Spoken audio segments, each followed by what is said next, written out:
Let's start with the truth. No one's telling you. Being the nice girl is the fastest way to lose yourself and him. You were raised to be polite, to accommodate, to smile when you're uncomfortable, to make peace, even when you're breaking inside. And somewhere along the way, you were convinced that being nice was the key to love, respect, and validation. But here's the brutal reality. Nice isn't respected, it's expected. The more you give without boundaries, the more invisible you become. You're not being rewarded for your kindness, you're being overlooked, ghosted, or used. Because men don't fall in love with nice, they fall in love with presence, power, and self-respect. Being nice often means silencing your needs, shrinking to avoid confrontation, and tolerating behavior that chips away at your worth. And guess what? That doesn't make you sweet, it makes you forgettable. And that's exactly why nice girls finish last. So no, this video isn't about becoming cold, rude, or heartless.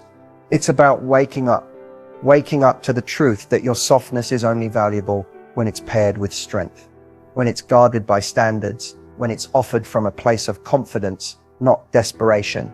Today, we're burning the nice girl script, the one that told you to settle, to wait, to hope he'll notice.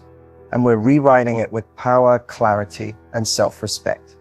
Because the truth is, you don't need to be nicer, you need to be realer. And that is what makes you unforgettable. No one talks about the emotional debt you build when you're too nice. At first, it feels like a strength being generous, easygoing, understanding. You tell yourself you're just being a good person. You let things slide. You downplay your own discomfort. You laugh off the comments that actually cut deep. You say it's fine when it's definitely not. And every time you do that, a small part of you disappears.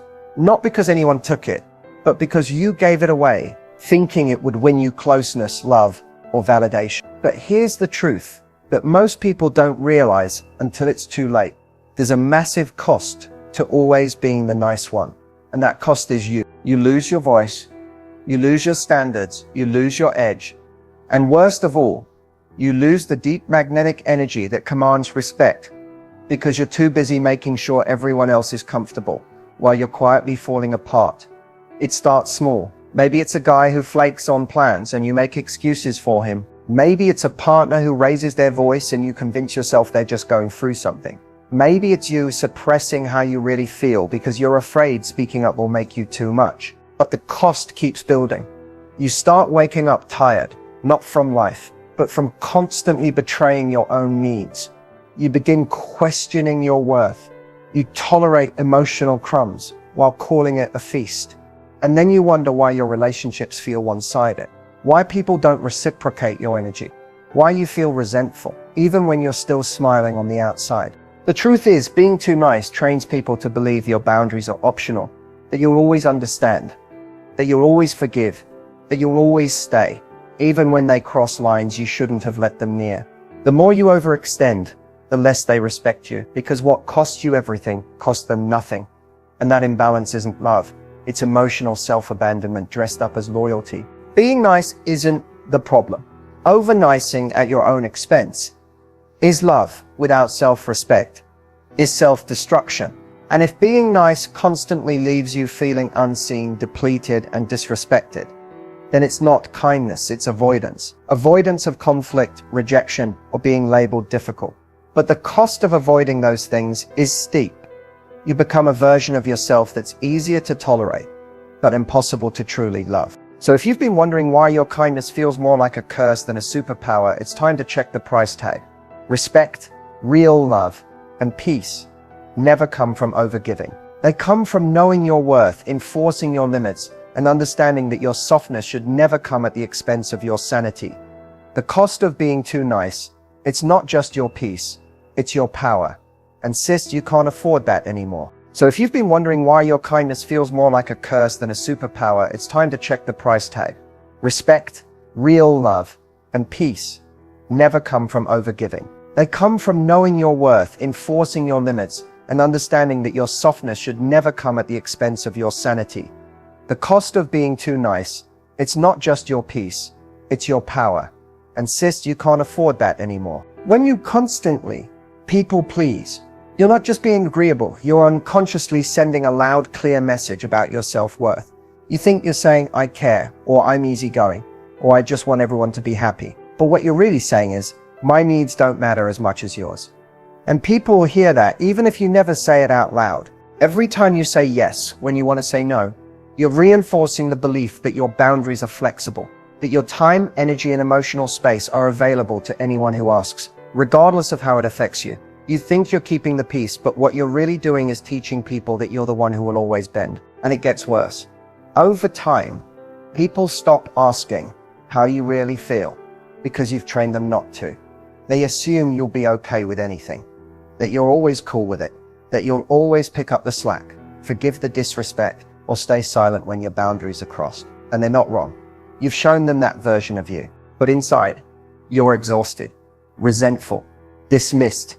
And the more you people please, the more disconnected you become from your own truth. You start to forget what you actually want because you've spent so long adapting to what everyone else needs. You start to fear confrontation, not because it's wrong, but because you've convinced yourself that keeping people around is more important than keeping your self-respect intact. Let's be real. People pleasing is not love. It's self-erasure. It's hoping that if you're good enough, nice enough, or useful enough, someone will finally choose you, value you, or see you. But the people who are truly right for you don't need to be pleased. They need to meet the real you. And if being real means disappointing someone, then so be it, because disappointing someone else is a million times better than betraying yourself. The truth is, every time you people please, you're saying, I need your approval more than I need my peace. But that's a dangerous game, because the more you rely on others to define your worth, the more you lose access to your own voice. And without that voice, you can't lead your life. You're just reacting to it. So ask yourself, what have you been silently agreeing to that's slowly draining you? What masks have you been wearing just to be liked? And what would your life look like if you finally said no more? Because here's the secret. When you stop people pleasing, you don't lose love. You lose the illusion of love. And what's left after that is real power. Everything changes the moment you realize that you don't have to beg for respect, love, or attention. You have to embody it. The shift isn't in what you say. It's in who you are. It's in your energy. The truth is, people don't respond to what you tell them. They respond to what you believe about yourself. And if deep down, you believe you have to earn someone's love by proving your worth, being overly available, or constantly accommodating, then that's the exact energy you'll project, and people will mirror it back to you. But when you shift your energy from chasing to choosing, everything around you starts to recalibrate. This energy shift isn't loud. It's not dramatic. It's quiet, steady, and undeniable. It's walking into a room and not needing to be the most liked, just the most grounded. It's choosing to sit in your own presence and power, rather than needing validation from someone else's reaction. It's saying less and meaning more. It's moving from I hope they like me to I know who I am and I choose who gets access. This shift happens when you stop performing and start protecting your peace. You stop explaining your boundaries and just hold them. You stop proving yourself and let your energy speak.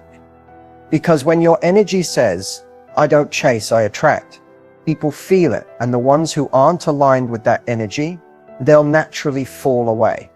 And that's not rejection, it's redirection. You don't lose anything that was ever meant to stay. What really changes everything is realizing that your value doesn't fluctuate based on how someone else sees you.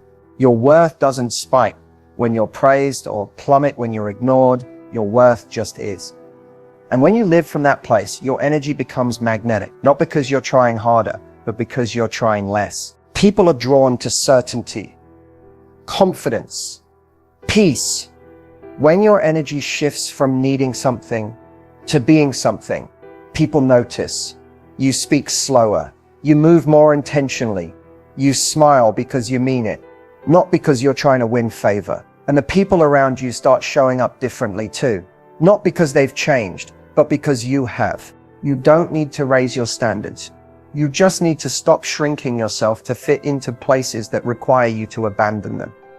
That shift alone will elevate your entire life. When you finally realize you're not here to earn love, but to express it without losing yourself, you become unstoppable. That's the energy shift that changes everything. Not just your relationships, but how the world responds to you. From that moment on, you don't wait for anyone to recognize your value. You live in it unapologetically, and trust me, that kind of energy, it's unforgettable. A lot of people confuse boundaries with ultimatums, but they're not the same. Not even close. Boundaries are about you. Ultimatums are about trying to control someone else. Boundaries are rooted in self-respect. Ultimatums are usually rooted in fear. When you set a boundary, you're saying, this is what I will and will not allow in my life. This is how I expect to be treated. And here's what I will do if that standard isn't met. You're not trying to force someone to behave a certain way. You're simply stating what you will do if they don't. It's a decision, not a demand. Ultimatums, on the other hand, come from a desperate place. They sound like, if you don't do this, I'm leaving. The energy behind an ultimatum is often aggressive or manipulative. It's based on needing someone else to change so that you can feel safe or loved. But boundaries are about protecting your energy regardless of whether the other person changes or not. Let's be real. If someone only does the right thing because you threaten to leave, they're not growing. They're complying, and that compliance is temporary. But when you set a clear boundary and follow through with action, not drama, you teach people how to treat you with consistency, not fear. The power of a boundary is in your follow through, saying, I don't accept being spoken to that way, and I'll walk away from conversations that become disrespectful. It's different than yelling. If you ever talk to me like that again, I'm done. One is grounded, the other is reactive. The difference also lies in emotional maturity. Boundaries come from a place of emotional self-regulation. You're not trying to control the outcome, you're just being clear about the consequences. And you're willing to walk away if your peace is being compromised, not because you're trying to punish the other person, but because you refuse to abandon yourself in the name of keeping someone else. Here's the truth. Strong women don't throw ultimatums. They don't threaten to leave every time they're hurt. They don't scream boundaries. They live them. They act with intention. And their silence speaks louder than their threats ever could. A boundary is your way of saying, I love myself enough to choose peace over performance. I love myself enough to walk away, not to prove a point, but to protect my heart. When you start embodying this energy, people notice. The ones who are aligned with you will rise to meet your standards. The ones who aren't, they'll call you difficult, cold, or too much. Let them. That's just the sound of people who benefited from your lack of boundaries being uncomfortable with your growth. So remember, ultimatums demand, boundaries decide. And once you stop giving ultimatums and start living in your truth, you stop trying to control outcomes and start commanding respect. Respect isn't just about how you carry yourself. It's about how you communicate. And sometimes the difference between being dismissed and being taken seriously comes down to the words you choose. The way you speak tells people everything about how they can treat you. If your language is hesitant, overly apologetic, or indirect, you train others to ignore your boundaries. But when your words are clear, firm, and rooted in self-worth, you command respect without ever raising your voice. It starts with removing permission-seeking language. Phrases like, if that's okay with you, I was just wondering, sorry to bother you, but these weaken your message before it even lands. They signal that you're unsure of yourself. Instead, replace them with confident alternatives. Instead of I was just wondering if maybe, say I'd like to talk about. Instead of sorry to bother you, say do you have a minute? You're not apologizing for existing, you're stating your needs with clarity. One powerful phrase that shifts energy instantly is, that doesn't work for me. Simple, direct, unapologetic. You're not explaining, you're not begging, you're stating a boundary, and people feel that. Another one, I'm not available for that. Whether it's disrespect, chaos, or emotional games, make it clear that your peace isn't up for negotiation. Here's another, let me stop you right there. This one instantly signals that you're not going to sit quietly while someone crosses a line. It shows that you're engaged, present, and not afraid to interrupt disrespect in real time. Also powerful, I said what I said. This shuts down debates, second guessing, and manipulation. When you say it with calm certainty, it sends a message that you don't owe extra explanations. You're done. Period. And if someone tries to guilt trip you for saying no, respond with, I understand how you feel. My decision still stands. That phrase disarms manipulation while standing firm in your truth. You're showing empathy without backing down. It's not just the words, it's the tone. Speak slower. Don't rush. Own your pauses. When you speak with intention, people lean in. They know you're not just reacting. You're choosing your words with precision. And that's powerful. Remember, respect isn't earned by over-explaining, over-giving, or over-apologizing. It's earned by being clear, calm, consistent. Every time you choose to speak from self-trust instead of self-doubt, you raise your standard. Every time you stop softening your words to make others comfortable, you reclaim a part of yourself that's been waiting to be heard. And the best part, when you start using language that reflects your worth, the world around you starts to shift. People show up differently. They take you seriously, not because you demand it, but because your presence leaves no room for anything less. That's the power of words that command respect. Use them and watch how everything changes. Here's the truth most people won't say out loud. Men test women all the time, consciously or not. And no, it's not always malicious or calculated, but it is real. Every time a man pushes a boundary, delays commitment, gets emotionally inconsistent, or throws in a little passive disrespect to see how you react, that's a test. He's not just observing what you'll allow, he's watching who you become when things aren't ideal. And whether he knows it or not, your response tells him everything he needs to know about how to treat you. Now here's the key. You pass these tests, not by reacting, but by standing firm in your truth. Because when a man tests you, what he's really asking is, can I lead her energy? Or will she lead her? Will you fold to keep his attention? Will you laugh off the red flag to avoid drama? Will you stay silent when your gut is screaming? Or will you show up rooted, unshaken, and crystal clear about who you are? Let's say he cancels last minute. Test. Will you be chill just to seem low maintenance? Or will you calmly say, that doesn't work for me. I value my time. Pass. He goes hours or days without texting to see how much space he can get away with. Test. Will you chase? Or will you mirror the energy and stay in your feminine power without begging for breadcrumbs? Pass. He makes a comment that feels a little off, like a subtle jab. Test. Will you laugh it off to seem cool? Or will you pause and say, I don't entertain that kind of energy? Pass. Men don't test because they're evil. They test because they're wired to evaluate strength, and not just physical, but emotional strength. Your boundaries, your self-respect, your consistency. That's your power. A woman who commands respect isn't cold or controlling. She's simply unavailable for anything less than alignment. And here's the beautiful twist. When you start passing these tests, something shifts in him too. He either elevates or he exits. And both outcomes serve you. Because the man who's right for you doesn't just test you, he learns from you. He respects the woman who respects herself. He won't push boundaries just to see you bend.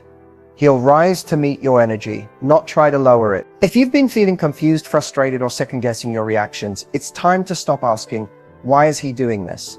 And start asking, what am I teaching him with my response? Every time you honor yourself in the face of inconsistency, you're sending a powerful message. I don't need to prove my worth, I just live it. That's how you pass every test. Not with perfection, but with presence, with poise, with peace that says, I'm not afraid to lose you because I refuse to lose myself. Becoming the woman who gets everything she wants isn't about luck, looks, or even having the perfect life. It's about identity. It's about energy. It's about knowing, not hoping, that you are the prize. The women who get everything they want don't wait to be chosen. They choose themselves first, over and over again. And because of that, the world mirrors their belief. Opportunities align. People show up. Respect becomes non-negotiable. Not because she demands it, but because her energy makes it the only option. This woman isn't desperate, clingy, or constantly explaining herself. She's not performing for approval.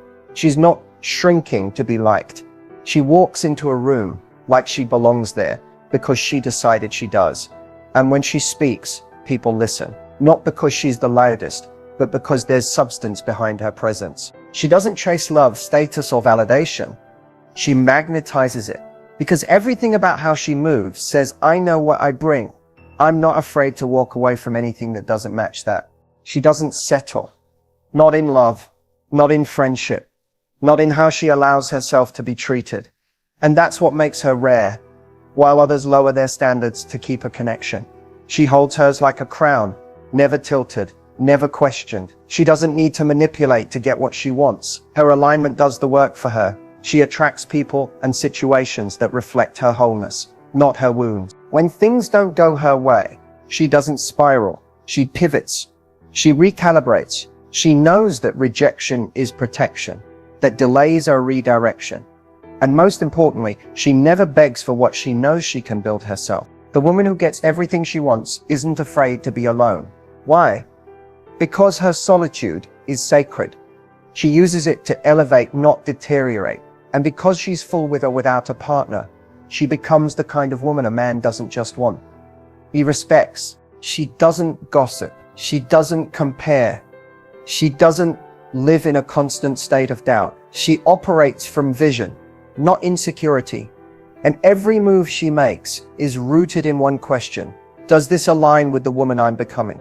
If the answer is no, she walks gracefully, unapologetically. She's not perfect. She's powerful. She knows her flaws, owns her past, and still chooses herself anyway. And that's the shift. Because once you truly back yourself, once you embody the woman who no longer begs, chases, or pleads, you stop settling for almosts. You stop tolerating half effort. You stop explaining to people who have already shown you they don't get it. You get everything you want, not because life hands it to you, but because you refuse to settle for less than you deserve. That's what makes her magnetic. That's what makes her unstoppable. And the best part, that woman, you're already her. You just have to stop betraying her to be light. If you've made it this far, let this be your moment. Not just a video you watch, but a line in the sand, a decision, a turning point, where you stop abandoning yourself just to feel chosen. You are not here to chase crumbs, to settle for half-hearted love, or to twist yourself into versions that people find easier to swallow. You are here to lead, to love from overflow, to set standards so high they serve as filters, not fences. There's something wildly powerful about a woman who finally decides she's enough. Not when she loses weight, not when she gets the ring, not when she reaches some imaginary milestone, but right now, as she is, with her past, her pain, her story, and her softness, that kind of self-belief, it's unshakable. And it makes you unstoppable. Every time you speak your truth, you rise. Every time you hold a boundary without guilt, you expand. Every time you let go of someone who couldn't meet you where you are, you evolve. And with every step, you become more of the woman you were always meant to be. The one who doesn't settle, doesn't chase, and doesn't perform for anyone. Don't let the world convince you that your power is too much. The people who fear your light are the ones who benefit when you dim it. But you weren't born to blend in. You were born to become a force, and that force is felt the moment you stop asking for permission and start operating from your worth. So here's your reminder. You don't need to be louder. You don't need to be sweeter. You need to be clearer. Clear about what you want. Clear about what you'll no longer tolerate. Clear about who you are, even when the world tries to make you forget. This isn't the end of a video. It's the beginning of a new energy. You're not just a nice girl anymore. You're a woman who commands respect, protects her peace, and leads with power. And when you live like that, life doesn't just respond, it rearranges itself to meet your level. So take a deep breath, straighten your crown, and move like the woman who knows exactly who she is. The world will catch up.